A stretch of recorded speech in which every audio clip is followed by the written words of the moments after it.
जय माँ इंद्राक्षी, जय अम्बे। इंद्राक्षी धाम में दर्शकों आप सभी का हम हार्दिक स्वागत करते हैं। आज के दिन जिन जातकों का जन्म दिवस है, मैरिज एनिवर्सरी है, उन सभी को हमारी तरफ से बहुत बहुत शुभकामनाएं। आज हम बताने वाले हैं, कई बार घर में समृद्धि कमजोर नजर आती है, लक्ष्मी की स्थिरता नहीं हो पाती है। पीपल के पत्ते पे किस समय में श्रीम बीज लिख करके हमें एक साधना करनी चाहिए, जिससे हमारे घर में लक्ष्मी का वास होता है, बरकत होने लगती है, श्री समृद्धि प्राप्त होने लगती है। बहुत छोटा सा सब्जेक्ट है, लेकिन बहुत ही आपके काम का है।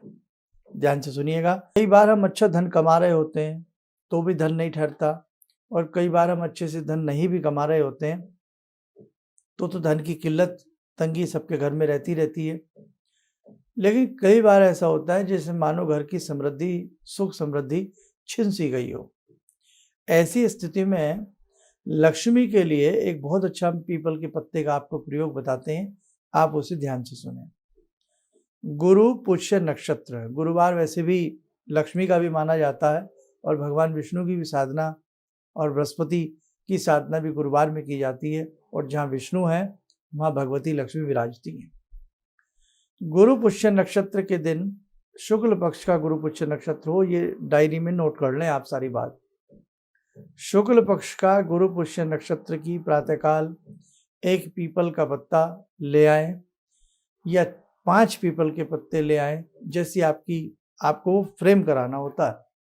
और पीपल का पत्ता ला करके उस पे हल्दी और उसमें थोड़ी केसर मिला लें, और थोड़ा सा उसमें लाल सिंदूर मिला लें। त्रिद्रव्य मिला करके हल्का सा मामूली सा उसमें गाय का घी मिल जाए या घृत कैसा भी हो, शुद्ध घृत मिल जाए, हल्का सा मिला करके उसे आप अनार की कलम से पीपल के पत्ते पर श्रीम लिख दें। एक ही पत्ता ले आइए, फिर बड़ा सा मोटा सा लाइएगा। बिल्कुल एक तो कोमल सा पत्ता होता है वो मत लाइए, वो जल्दी गल जाएगा। पीपल का पत्ता हाड़ वाला जो पका हुआ हो, पुराना पत्ता, वो लाइए। नमस्कार करके प्रणाम करके लाइए। घर ला करके धो करके साफ करके कपड़े से पोंछ करके पूर्व दिशा की तरफ मुख करके रखें, या उत्तर की दिशा की तरफ अपना मुख करें। पीपल का पत्ता चौकी पलटी पर रख करके, जो उसकी नीचे की चोंच होती है, ऊपर डंडी, नीचे जो चोंच होती है वो ध्यान रखें, वो नीचे की तरफ रहे और डंडी ऊपर की तरफ। उसके बीच में हमें शायद जैसे हम श्री लिखते हैं ना, बिंदी लगा दीजिए, तो ये श्रीम बीज हो गया। श्रीम बीज लिखने के बाद उसे किसी तस्तरी प्लेट में रख लें, धूप दीप दे में, और 5 माला ओम श्रीम श्रई नमः इस मंत्र की करें। मंत्र नोट करें, ओम श्रीम श्रई नमः। दोबारा सुने, ओम श्रीम श्रई नमः। 5 माला इस मंत्र की करके धूप दीप दे करके, और एक काम करिए, अंदाजे से एक फ्रेम कटवा लीजिए। किसी जो फ्रेम लगाने वाले लोग होते हैं, या एक फ्रेम खरीद लाइए। अब पीपल का पत्ता जो चोंच नीचे की तरफ है वो नीचे की तरफ रहे, डंडी बहुत लंबी है तो थोड़ी सी काट लें, उसको सामने रख दें, और पीछे की तरफ उसमें जो पेपर लगाएं, उसमें अंदर फ्रेम में जो पेपर लगाएं, वाइट रंग का पेपर लगा सकते हैं, ये पीले रंग का या गुलाबी रंग का पेपर लगाएं, और वो पीपल का पत्ता आपके आंखों के सामने रहे, और उसे फ्रेम करके धूप दीप दे करके अपने पूजा के दरबार में रख दें।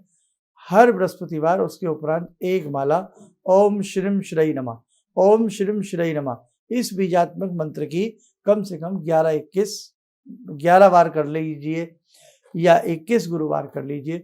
फिर गुरुवार शुक्ल पक्ष का, कृष्ण पक्ष का, कोई सा भी गुरुवार हो, हमें 21 गुरुवार पूरे करने हैं।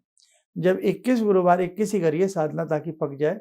जब 21 गुरुवार पूरे हो जाएं तो लक्ष्मी माता के मंदिर में जाकर के पीले रंग की मिठाई, यहाँ पीले रंग की चढ़ानी है आपको, पीले रंग की, क्योंकि गुरुवार का दिन लिया है ना, पीले रंग की मिठाई और फूल धूप दीप आके जाकर के अर्पण कर दें। आपके घर में श्री समृद्धि होने लगेगी, आप माने या ना माने। आसान सा उपाय है। गुरु पुष्य नक्षत्र में कैसे बनता है नक्षत्र?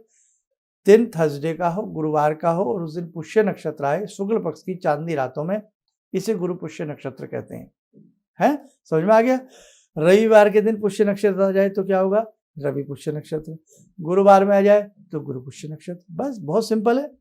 और जाकर के पीपल का पत्ता प्रणाम करके तोड़ लाइए, घर आकर के धूप दीप दे करके साफ करके उस पर 3 द्रव्य मिला करके श्रीम लिख दीजिए। और यदि फ्रेम पहले से ले आए उसे फ्रेम करके मड़ करके सामने रख दें, खड़ा करके जैसे रखते हैं ऐसे लिटा करके ना रखें, खड़ा करके रख दें। और फिर अपना या तो पहले ही वो 5 माला कर लें धूप दीप दे करके, लक्ष्मी जी का ध्यान करके, हे भगवती हमारे घर में स्थायी रूप से पधारिएगा और धन समृद्धि का आशीर्वाद आप हमें दीजिएगा। बस ऐसी भावना करके कर लीजिए और हर बृहस्पतिवार फिर 1 माला करते रहिए। 21 बृहस्पतिवार जब पूरे हो जाएं तो लक्ष्मी जी को जाकर धूप दीप फल फूल आदि और पीला कोई मिष्ठान जाकर के चढ़ा दीजिएगा, बड़ा अच्छा आपको लाभ मिलेगा।